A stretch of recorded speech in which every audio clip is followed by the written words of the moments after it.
Okay, here we go. All right, welcome everyone to Witch Bitch, where we talk the real tea. And today we have another episode of talking about ancient civilizations and the magic and mystery behind them. Today we're talking about the lost technology of ancient Egypt. So it will be kind of like a part two to our previous one over on YouTube. Um, but it still all makes sense. I would just recommend watching part one after watching this because it's still all like you'll be fine. So I've been doing some research, more research, and I think it's probably one of the craziest things I've ever, like what I'm going to talk about today is honestly one of the craziest things ever. So yeah, are you Can't ready, wait. Mum? Yeah. So before we start, do you have any questions or anything that you'd like to say? Just maybe tell me what we're specifically talking about. It's to do with technologies of Egypt. Is that right? Yeah, ancient technologies of Egypt. Yeah, right. Okay, Yeah, let's get into so it.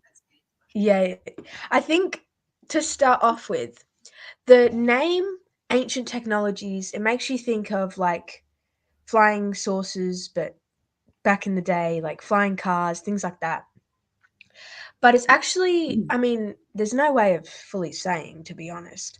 But as far as we can tell today, um, it's not necessarily like that. It's very mysterious, but it's more of their knowledge of the world that they shouldn't have had back then and of the ways that they made things, like built things. Mhm. It just doesn't match up to the tools that, mainstream like to say they use. Like people have tried using these tools and it just doesn't work. So yeah, it's like this level where we like to just say, oh, those civilizations were primal, they were like simple people and they just use simple tools, but it's beyond that. And that's where the technology comes in because even today we can't remake some of the things that they've made with our technology. Mm. So, yeah. Anyways, let's get into it. So, I've got my notebook here, so if I'm looking down, that's why. Um, I think a good place to start off is with these stone walls, floors, and ceilings, like all throughout ancient Egypt and the temples, like even just the floor of the pyramids. Like there's a floor around the pyramid, and it's so precisely cut. Like these stones that make up the walls, make up everything. They're not like bricks where you have like, the concrete, what is it? Like the The thing mortar. that bonds it all together. Yeah, there's none of that. It's just fit together to a point where the line is so, like the join is so thin, you can't even see it sometimes. You can't fit a human hair in there, you couldn't fit a razor blade. It's so precise that you can't just cut a stone and with hand tools and join them that close together. Like that, it's impossible. You can't join them that perfectly unless you have a whole lifetime to spend polishing and flattening these surfaces to absolute perfection. Which, to be honest, I don't believe Egyptians were doing that. Like, I don't think this was a whole lifetime spent of a slave, carving two stones to join miraculously together. I just don't think that's a logical explanation. And another weird thing about these stone walls that I'm going to get into as well later, so keep it in the back of your mind, was so these stone walls are polygonal, polygonal. Yeah, I think that's the right word. Like five sides, kind of, but like a trapeze. You know what I'm talking about? Where it's like this, and then yeah. Yeah. Anyway, it's not a square, is what I'm trying to say. It's not rectangle or square. It has these weird angles. And another big thing is that they join the rocks in a really strange way. Like they join it so it doesn't just meet side by side. It's like they carve the corner of one stone and then stick another one in that corner. So it's like this and that, and they're like even carved between like a corner on a wall, if you know what I'm saying. So like the corner of a wall, one Yeah. stone will be it will be one stone on both sides of the corner. So it will just be carved like inside to so it wouldn't be protruding out, but they carved it so it would meet the corner, but it's the same stone in both sides. It All doesn't right. stop at the join. And it's just like kind of odd that they would make it so difficult for themselves to make the walls like this. It just doesn't really make much sense, to be honest. Um, but what does make sense is if they knew about earthquakes and they knew more about the world than we suspect, because this weird joining of different, like, you know, this weird joining of stones makes sense if they're trying to make the walls stronger against earthquakes, against possible attack. I don't even know, like, because it strengthens the wall so much. Like that's the reason why they're still standing today, is because these walls are so well made and so strong that they've lasted 3 earthquakes between the time that the mainstream say that they were built, and they could have been built before then. So 3 earthquakes at least, and one of which flattened the whole of Cairo. So there's like a method to the madness here. Mm. There's a method to why they were making it so difficult for themselves, because it's really like you look at it and you're like, how on earth did they do that? It's just so strange. And then you visit different sites all across Egypt, and there's these like granite, these destroyed granite structures, like really curved, almost you can't tell what they are. You just can tell that they're really well carved. That's the only thing, because they're all broken apart to pieces. Um, but the way that mainstream says that these sorts of things were carved, the statues, everything, the pyramid stones, like literally anything that was built in Egypt, they say it was either made from like having a giant rock in your hand and just smashing that rock against the other rock, which is just ridiculous, or copper or bronze chisels, which again doesn't make sense because they're carving stone like granite, which is really, really hard. And we have tried to replicate this. We have tried ourselves with their supposed tools to make, like, I think there was one experiment of making the nose of the Sphinx, and they couldn't do it. Like they would literally hit the copper chisel on the stone, and this was sandstone, by the way, not even granite, which is a lot softer. Sandstone is a lot softer. And literally 12 hits and the chisel would break. And they gave up and started using um, like electronic hand tools to get the project done. Like they literally gave up. And then when you go, oh my God, going against granite with these supposed tools is so much more funny, because the chisel doesn't even break. What happens is you're chiseling and then you end up chiseling the chisel because the metal on the chisel is breaking apart. Like the metal isn't strong enough to hit the stone. It just can't happen. So the fact that they're even saying, oh yeah, it was made with bronze and copper chisels and like a stone on stone doesn't make any sense, because they're perfect. Like the amount of precision in this, it could be measured down to a thousandth of an inch and it would be perfect. Mm. Which leads me, good segue. There was actually, so there's these granite boxes in like the pyramids and in different sites of Egypt, and this guy decided to measure it with a tool. I think I may have mentioned this in the previous part, but this guy had a tool that was accurate down to the, I've got it written down. It was accurate down to the 500,000th of an inch. That's how accurate it was. 500,000ths. So the And it tool was that measured. accurate. Yeah, the tool was that accurate, and it was used to measure and mark the not mark, but you know what I'm saying. Measure the this granite box, and it was perfect to that Yeah, level of right. accuracy.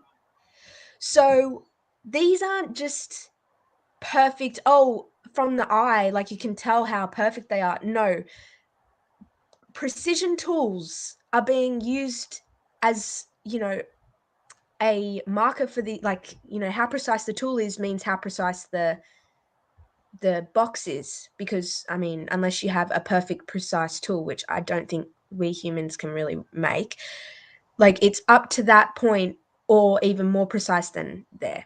So it's just, it could even be more precise than 5/100,000ths of an inch. So yeah, it's just crazy. And that can't happen with a stone and banging it on the stone.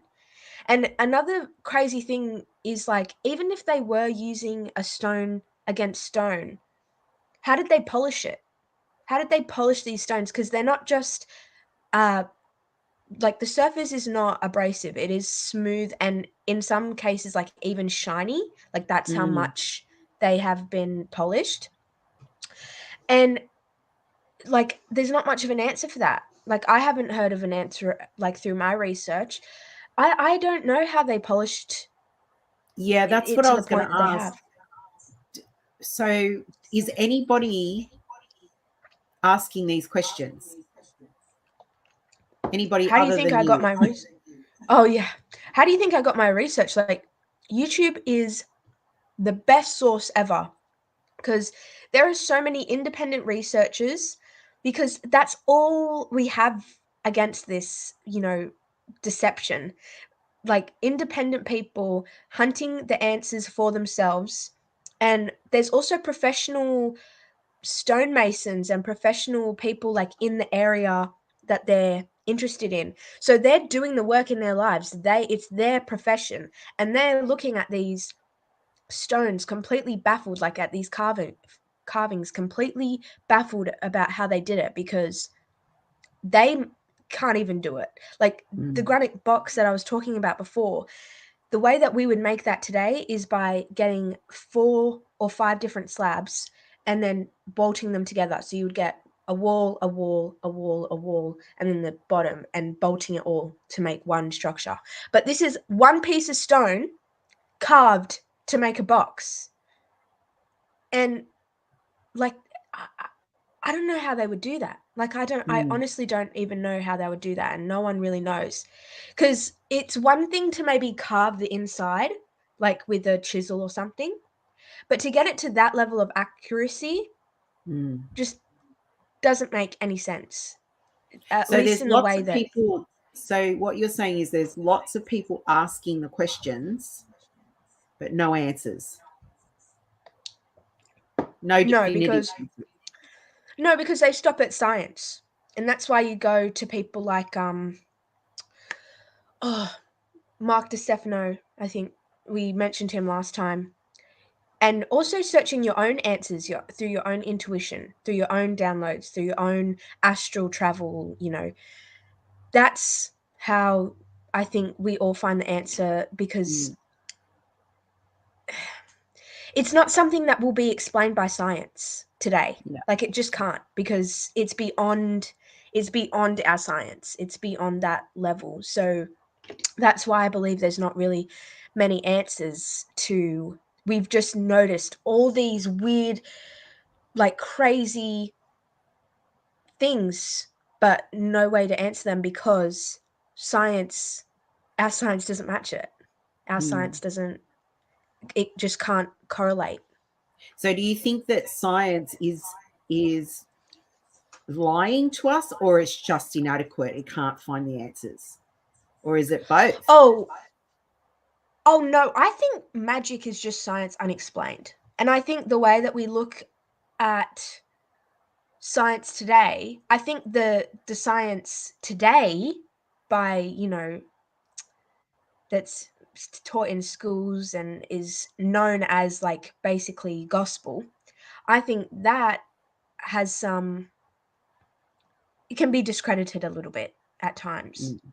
But science can always be discredited because when a scientist claims their, belief is fact, their findings are fact, it can always be discredited because nothing is ever fact in science. You literally can't say this is fact, even if you have an abundance of evidence, because there will always be one piece of evidence to say that actually doesn't correlate with my evidence, Like the whole theory of gravity is just that. It's just a theory. And this isn't me saying, "Oh, I don't believe in gravity," but it's Mm. just like even the cores of the earth, like the layers of the earth down to the core, we don't know because we're not down there looking. Like we haven't dug a whole tunnel through the whole earth to find that out. It's just a theory. I don't even know where they get it from. I mean, I'm sure there's some credibility to their theory, but there's no way to say what we know is fact, but it is being said that way. It is being taught that way. And that's where I have an issue because there's always going to be something that shows up that is actually against what they're saying. Like it doesn't match with what they're saying. Mm. So science is a very powerful tool. And I think the only reason why it's not giving us the answers that we want in regards to not just ancient civilizations, but a lot of things, is because we're not allowing it to give us the answers. We Mm. are blocking it with our 3D perception of life. We're not being open to other information, other possible answers. We're just like, no, it can't be that. And Why do then you it's like, think well, that if it is? can't be that, pardon? Why do you think that? Why do you think we're saying, "Oh no, it can't be that"? Why do you think people are closed off or Well, in resistance to new mm, information? because when you don't want to hear something, when you don't want to hear the truth, yeah, when you're blocking potential truth, it's because you're scared of it. You're scared of, because if that was true, if what a lot of people are saying about no, there's more going on. I mean, some people say it's aliens, other people say it's another past lost civilization that has passed down this information. Whatever the answer is that they're blocking off, it's because if that was true, their whole reality would be a lie. Yeah, right. Their whole known reality would be a lie, and they don't want to do they don't want to go down that path. I mean, and to be fair enough, like I can understand that because in many ways I was the same before going through spiritual awakening. But it's just, yeah, they are holding their beliefs as truth because they don't want to lose their perception of reality. Mm. Yeah, that's why I think. And it goes a lot deeper than that. I think there's a lot of psychology in it, a lot of I've got a book on my reading list that I want to get, and it's about the differences between how, like, the psychology back in the day and the psychology today, like About back in what? ancient times. Just like how the ancient people used to think, and they didn't have a perception. Oh, sorry, they didn't have the same perception that we do. So when they looked up to the stars, they didn't see, oh, they're a bunch of suns up in the sky. They thought that's the land of the gods, or whatever. All right, I get That's it. the I get it. dream time. And when there was um say a huge flood, they wouldn't be like, oh, that's because of this reason, and there was a tsunami or an earthquake in the sea floor, and then that turned into a tsunami. They're thinking, oh, what do we do wrong? The gods are punishing us, or the gods are sending us a message. So there's so many things that go into it that is a different, Mm. yeah. And that difference in psychology changes our reality as humans today. Like, that's the difference really between us and them, and creates an us and them. I mean, there really is no us and them, but you know what I mean. It Yeah, you're creates that. highlighting the difference between the way they Yeah. thought about science and the way we think about science today. Yeah. 100%. yeah, it's really interesting to put yourself in the shoes of someone thousands of years ago and how they believed the world to be, because it's so different. Like, they didn't know what science was. They didn't know what stars truly were. But I think there's Mm, beauty in that. And I think when we take on board what they were saying, instead of just passing it off as, oh, that's primal, that's, stupid in a mm. way, Yeah. um, instead of just looking at it like that, seeing the beauty in it and actually taking on board what they're saying, because nature is sending us messages all the time. When there is a flood, when there is a bushfire, when there is this or that, we as a collective are creating that reality. Like, our collective consciousness is creating that. And to dive into the message of what that natural disaster is, or what that storm is, or etc., etc., I think we'll learn a lot as a human Mm, species. mm. Mm, yeah, definitely. Yeah, which is why you're doing this, right? Yeah, Which is why we're doing yeah, these videos. Yeah. yeah, exactly. 100%. So, oh, another thing about these stones. We to get back to the temple and stuff. We had a beautiful sidetrack there, but yeah, so these stones are huge.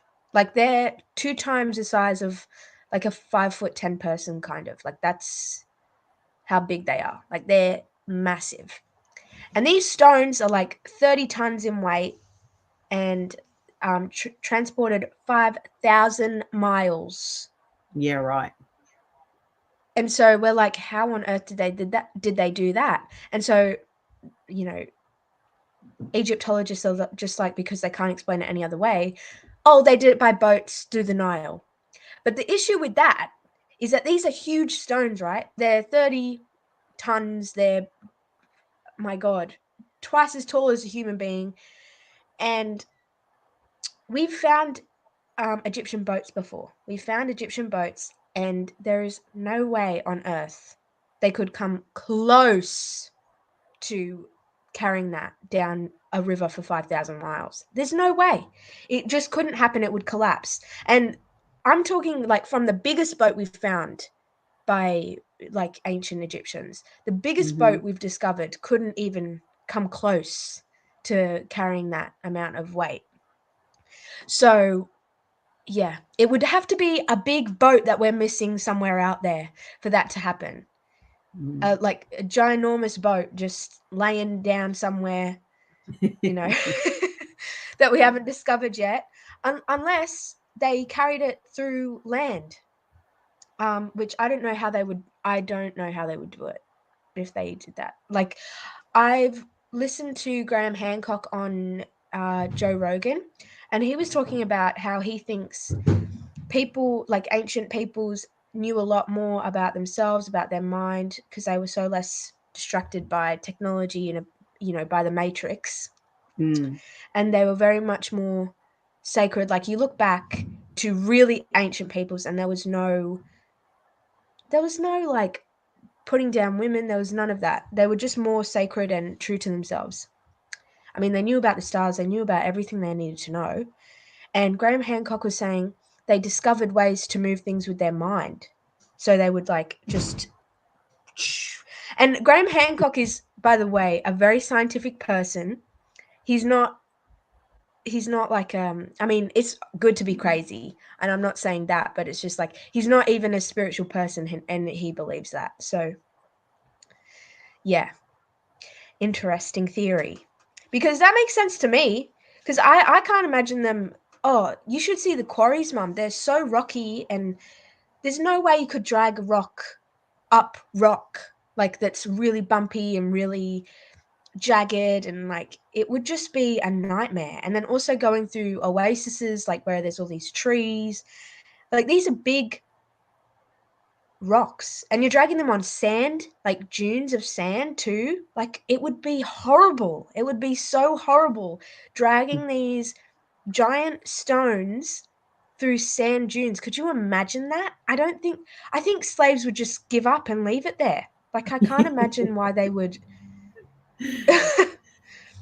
Yeah, it's just crazy. It's just really, really insane. So there's a lot of that sort of stuff. And also, in last episode, I was talking about these stone pots that were found, 40,000 stone Mm. pots that were found, and date back to the first dynasty of Egypt. But the only reason they were dated back to then was because there were these like scratchings on it, and that was the only reason why they dated it. Anyway, so um, Egyptologists, right, they love to do this. They love to create drawings in the form of hieroglyphs, like drawing these diagrams sort of how to explain how something was built, but they draw it in hieroglyphic, like Egypt style pictures. So when it's in a school textbook and you're a kid and you're being told this is the truth, basically, like this is fact, it is like, oh, okay, because it looks like the Egyptians actually drew it themselves. And they have this drawing. Now, I don't know if this drawing is published in any textbooks. I just know that they use it as a way to explain how these pots were made, because we have no idea how these pots were made because they're carved from stone, they're not pottery, and the stone is like harder than steel, and they didn't have the tools, according to Egyptologists, to carve them. So they just made a diagram like they always do and said, this is how it's made. And they sent it, like, I watched this from a documentary, and they basically told the lady, this is how they did it. It's not, this is how we think they did it. It was like, this is how we did it. They did it. And she asked, okay, well, have you tested this theory out? And they hadn't tested the theory out. They're just throwing these, you know, I don't even know, these hypotheses as, the hypothesis is literally the beginning of an experiment. Like when you're Mm. doing experiments at school, the hypothesis is the first step or like the second step or something. And they've got a hypothesis and saying that that's it. That's the conclusion of the experiment, or that's the conclusion. When it's not, it's like they haven't even experimented it. They haven't even tested it. They haven't tried it out. So they don't know at all if that was how it was made. And I think the reason why they haven't tried it is because they know it wouldn't work. They know it wouldn't work. So it's like, well, if we don't test it, we can just keep saying it because, you know, we don't have any evidence to prove that it's not true. Mm.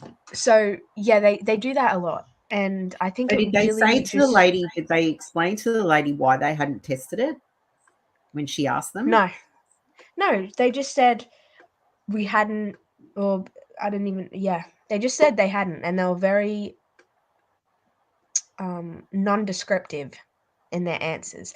Like, and that's a lot in this documentary. That was a big theme in interviewing these Egyptologists, because I really honor her for interviewing both sides. Like she Mm. interviewed Egyptologists and she interviewed engineers and people that maybe not, they may not be Egyptologists per se, but they're very much professionals in the field that they're being interviewed in. And so, yeah, all the Egyptologists were just saying to all these incredible questions like, how do you think the pyramids were built, and bringing up evidence to suggest it wasn't built the way that they say. It's just like, I mentioned this again in the last one, how there was a statue behind the man, and their explanation is by pulling their explanation for how it was stood up was through string, like through rope and a bunch of slaves. And they're like, do you really think that's possible? Like, this is hundreds of tons, like it's ginormous, and it's lifted on a pedestal, I'm pretty sure. And he said, well, the fact that it's behind me proves that it is, that's what happened. Like, that must be how it happened because it's behind me. And not even thinking about, well, what if they did it a different way? You know, Mm. and it's still there behind you.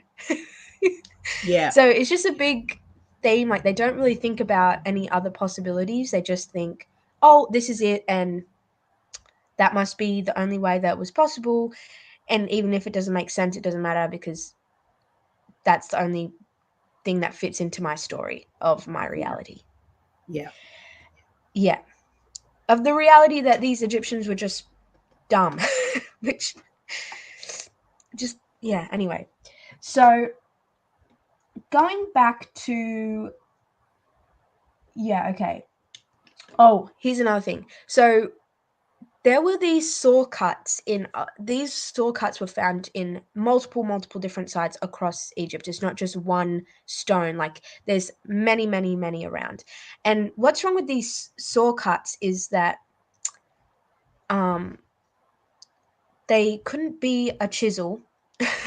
They couldn't be a chiseled cut because there's like all these mistakes going off angle, and if they were going off angle and you were chiseling, you would see it straight away and you would just fix your mistake.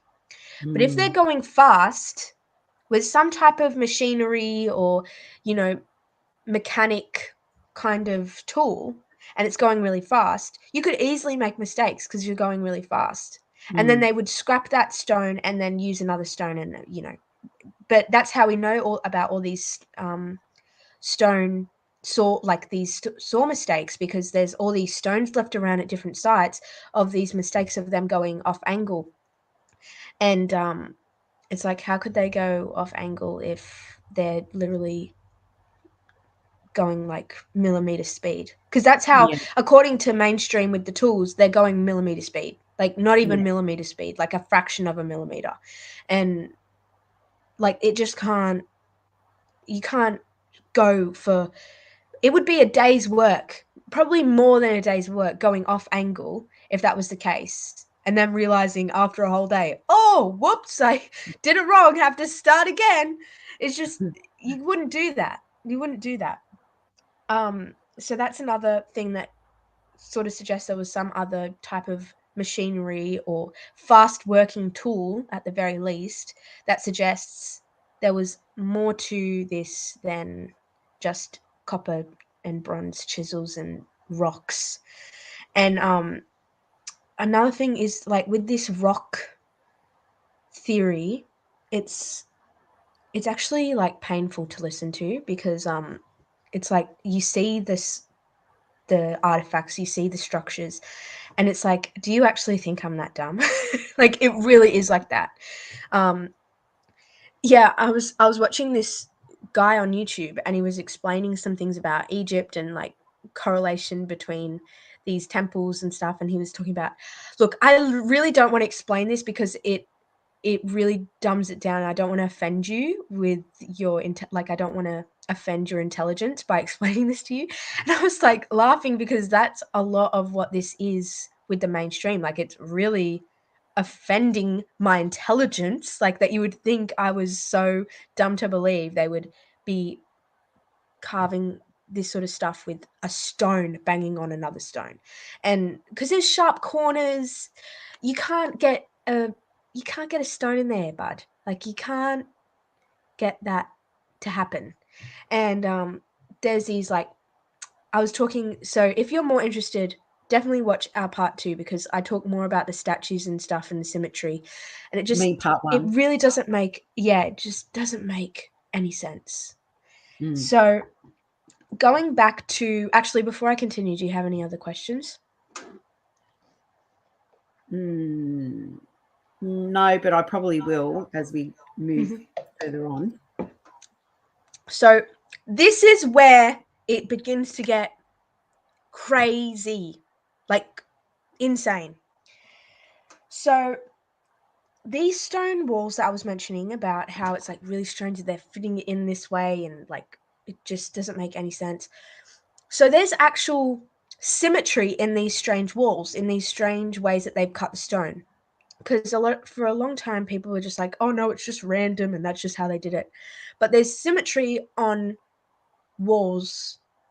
Like one side will be symmetric to the other side in the hallway or whatever. And it's shown through a few times, like that there's this kind of pattern to it.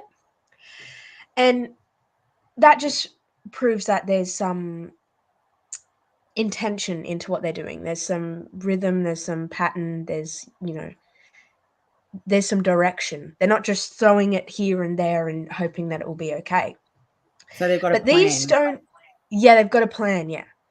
And these stone walls are found throughout all of different, like all these different ancient civilizations.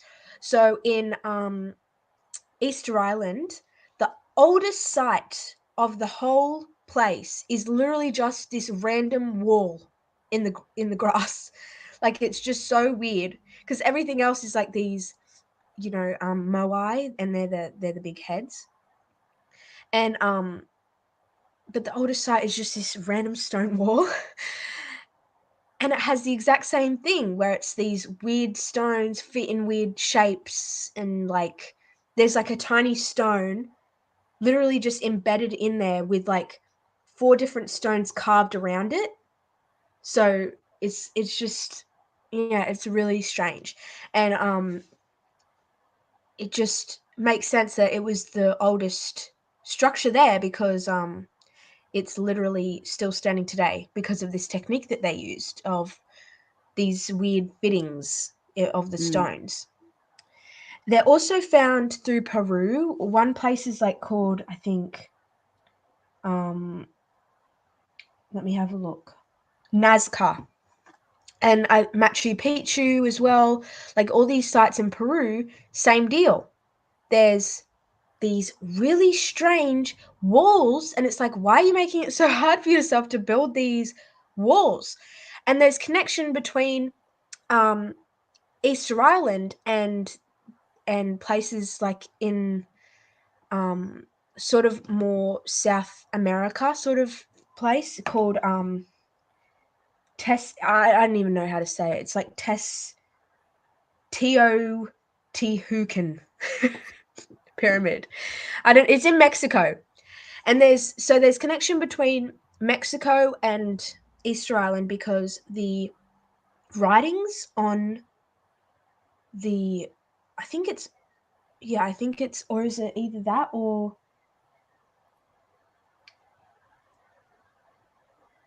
yeah, okay. So it's either in Peru or Mexico. I Forgive me for I've researched a lot and all the information is floating around. But it's either in Mexico or in Peru that matches the language of Easter Island. Mm. Like it's actually scary. The figures, so they've got this language as like almost like these men sort of stancing in different stances, and like the men are the different letters or characters or whatever. And they're holding, like, for example, one has like this thing on their head, another one is holding like these triangles or something, and the stances are all different, so they all have specific stances, like I said. And these men are like matching almost perfectly to this language in either Peru or Mexico, I've forgotten. And it's actually crazy that they've matched the language so weird. It can't be a coincidence because the mainstream story is like, oh, there was French Polynesia migrated to Easter Island, and then that's where Easter Island came to be and was building all these statues and stuff. But it wouldn't make sense because if you put this language into it, because it matches so strongly to a completely different area. And it's not a coincidence. Like, I can tell you Mm. right now, it's not a coincidence. The amount of matches between these two languages is just crazy to me. Like, it's really So what you're shocking. saying is it has to be the same language in both places. Yeah, like, because what happened back then was like they would form their own language, like they would create their own dialect almost, kind of like accents in a sense. Like, you know how Australians have words that Americans don't use or British don't use, but we're all the same language. It's like Yeah, they would right. morph their own language because there are differences, but the original forms of the different like the original forms are the same. So Yeah. both people, like in both languages, they're holding these like weird triangle things. In both languages they have a hat. It's just a different sort of mm, interpretation, kind of like they've morphed it to suit their own culture. Yeah, right. Yeah, but it's down the line, it was definitely that. Like, to me, there's no dispute. Like, I can't even deny it. Like, it's so obvious. So there's correlation between Easter Island and Peru or Mexico, I've forgotten. But I'm pretty sure it might be Peru, I don't know. And then there's also connection between Peru, Easter Island, and Egypt because they all have that weird way of like that weird technique that isn't found really anywhere else. In the rock carving. In the stone walls. Yeah. And I mean, it is found in other places, but I'll get to that later. But it's not found in places that don't correlate to this, what I'm about to say. So when you draw a line on the globe, so not on a flat map, on the globe, Easter Island, all these sites in Peru, so Machu Picchu, what was the other one? Nazca, like all these different sites and temples and stuff in Peru. And then also the Pyramid of Giza line up perfectly around the whole globe. There is a straight line that goes around, like it matches the equator. I mean, it is up tilted 30 degrees from the equator, like it's got a 30-degree difference, but it still is around like half of the Earth. And it all lines up. Wow. Doesn't make any logical sense why they could even do this, because it's kind of known that Egyptians didn't really know the shape of the Earth. Yeah, right. And so it's like, how the hell did that happen? Because that's not a coincidence. That can't be a coincidence. When Yeah, so all you're these saying it's cultures not are a linked up. mistake. Yeah, it's not a mistake. No way.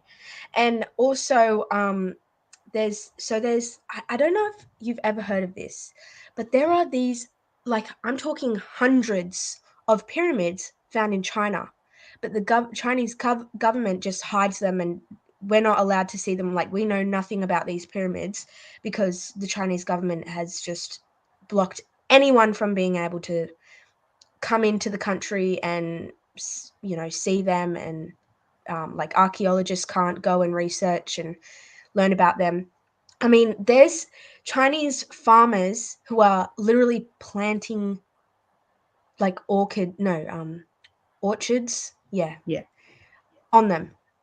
Like, they're planting all these trees on them to cover them up. Like, it's really sus.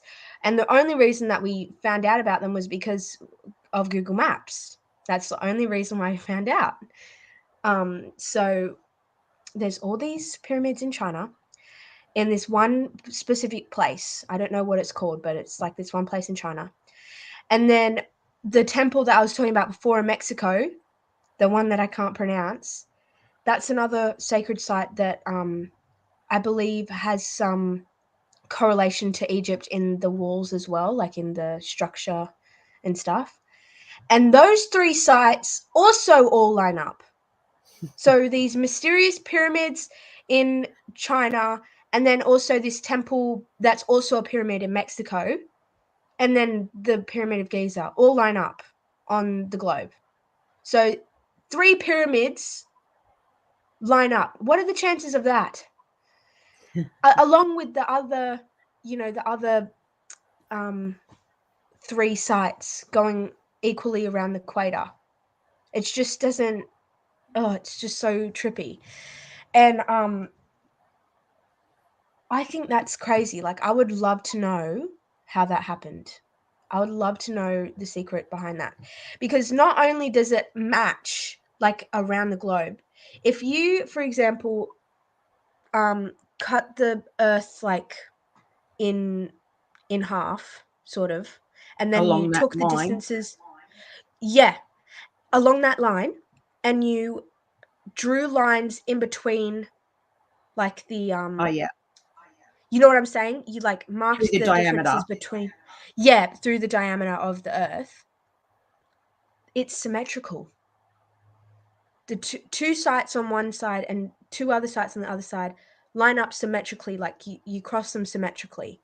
Yeah, And right. then the golden ratio goes into it as well, because the distance between Easter Island around the circumference and Giza, so that distance is 10,000 times the golden ratio.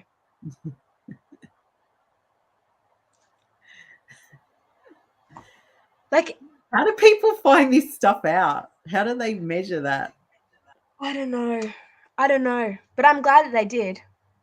Because, look, I all heard this from a documentary called Revelations of the Pyramids. And it's this woman who's like an independent researcher and got really into Egypt and stuff. And she had this, like, it was really quite funny because she referred to her source as like he was a mystery, like we didn't know who he was, like there was no name, but she was just saying how this her source, this guy that was giving her all this information, was the one who discovered it all. So yeah, it was very mysterious in how she was talking about this guy. Yeah, But right. yeah, it And really so, and she is. never revealed him in the No, documentary? no. Right, we still don't know. So yeah, we still don't know. I think he wanted to be maybe kept secret. I don't know. Didn't want to be Yeah, exposed. yeah, Mm. Yeah, so it's just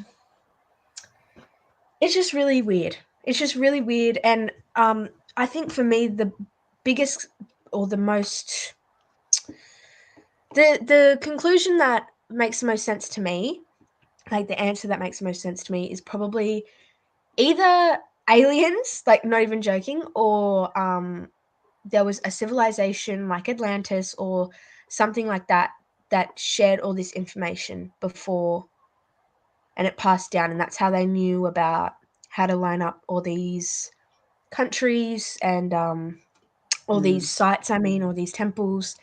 And that's how they knew so much about sacred geometry and building of the pyramids, like, because I mean, I went into that last episode, how they even had knowledge of this the speed of light. Ancient Egyptians had knowledge of that because of their measurements in a lot of their um I think it was sort of like a box or something, the measurements that they created, or in the chamber in the pyramid, I don't remember, but there's evidence that they knew what the speed of light was.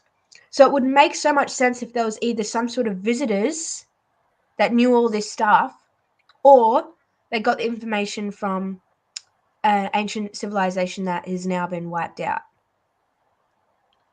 like yeah, right. Atlantis, which Yeah, I it's talked about in interesting the because, Atlantis video.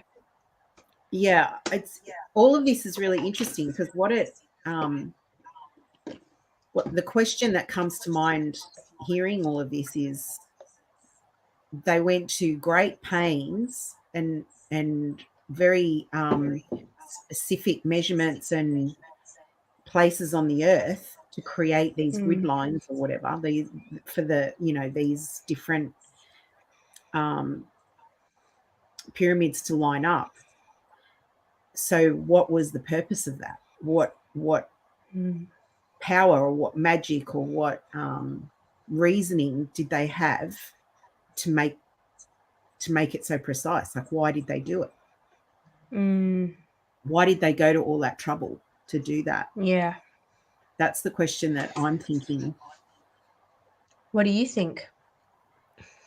There has to be some kind of meaning behind it, like an astrological comparison or connection to that, Mm, um, which brought some kind of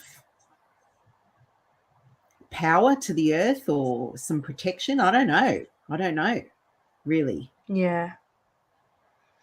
That's Mm, that's really, I'd like to see a documentary explaining exploring that question.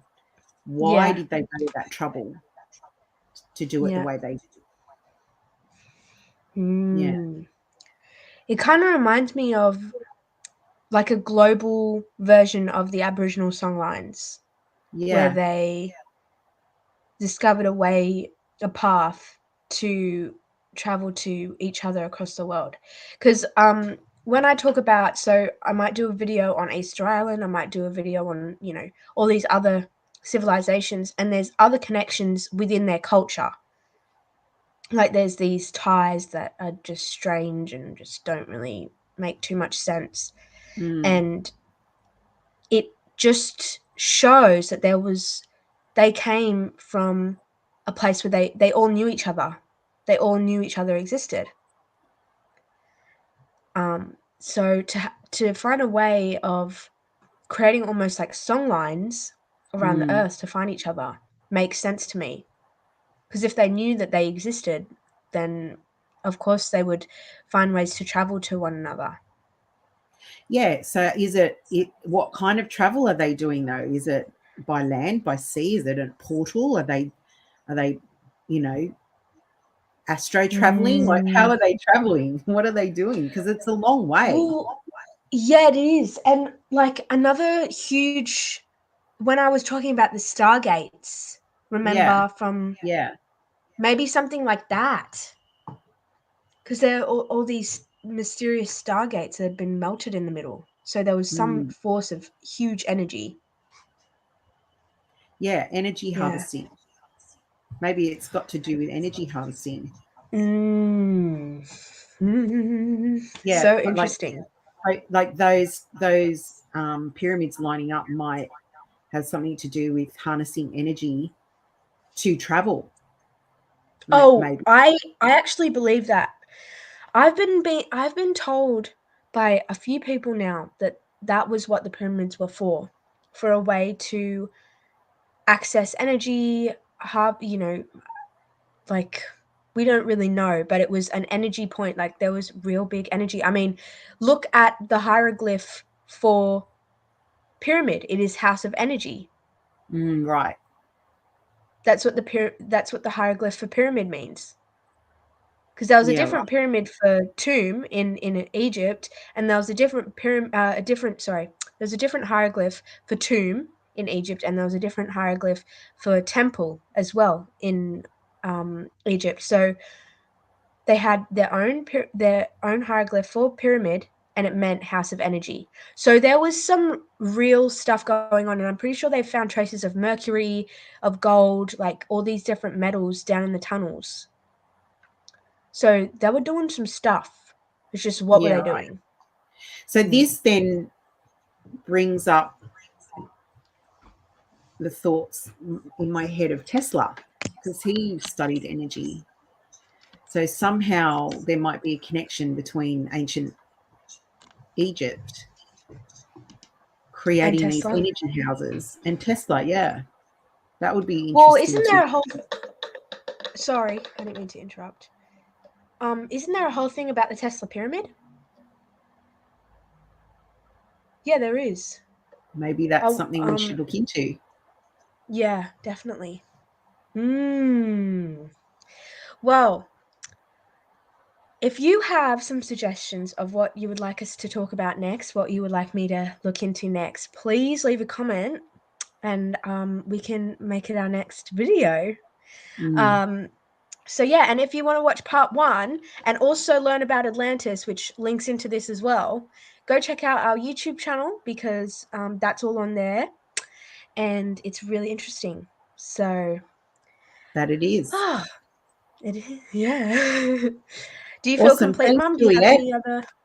No, that My pleasure. yeah, I think that's good. I think we've asked the questions that we need to ask, and Mm, um, yeah, it's very, very interesting, and I found it really cool doing this with you because it's opened my eyes to a lot of inconsistencies. So things that mm, I learnt in school that I never questioned. I yeah. just took it as at face value. Well, that's what it is. Mm, I was never really interested to begin yeah. with, so I never really spent much energy on it. But now Mm, that you're bringing these questions to my attention, I'm like, yeah, that makes sense. yeah, Why? right. How did they create those pots? How did they get such precision with the tools that they're telling us that they had and things like that? They're really interesting questions to be asking. Mm, yeah. Yeah. So thanks a lot. My pleasure. I find this stuff really exciting.